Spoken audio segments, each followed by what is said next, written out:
Placée sous l'autorité du président de la République, Denis Sassou Nguesso, la cérémonie de mise en service des 3 nouveaux quais du port autonome de Pointe-Noire a été riche en interventions. Le directeur général du port autonome de Pointe-Noire a amorcé son propos par la restitution du cheminement historique du dit port.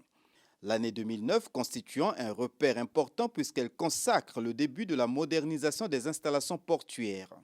D'une valeur de 450 milliards de francs CFA, ces 3 nouveaux quais vont contribuer à l'amélioration des capacités opérationnelles du port autonome de Pointe-Noire.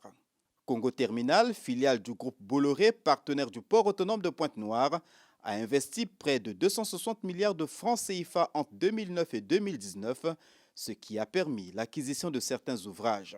L'allongement et la construction du quai G, jusqu'à 800 mètres de mètres linéaires, dragué à moins 15 mètres, mais également la construction du quai D, 700 mètres, eux aussi dragués à moins 15 mètres, et l'aménagement d'une aire de stockage de plus de 32 hectares, dont les 3/4, Monsieur le Président, ont été gagnés sur la mer.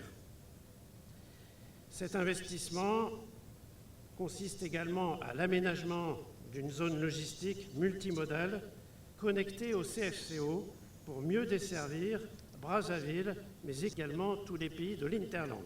Dans le cadre d'une approche multimodale des transports, la relance effective et efficiente du chemin de fer Congo-Océan et des voies fluviales s'avère nécessaire pour le Congo qui tient à maintenir sa vocation de pays de transit. Le Congo s'y emploie, a rassuré Fidèle Dimou, ministre des Transports, de l'Aviation civile et de la Marine marchande.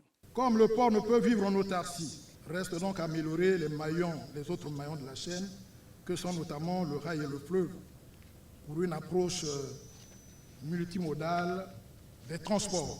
Confiant dans la sagacité de son Excellence, Monsieur le Président de la République, à vaincre les épreuves les plus difficiles.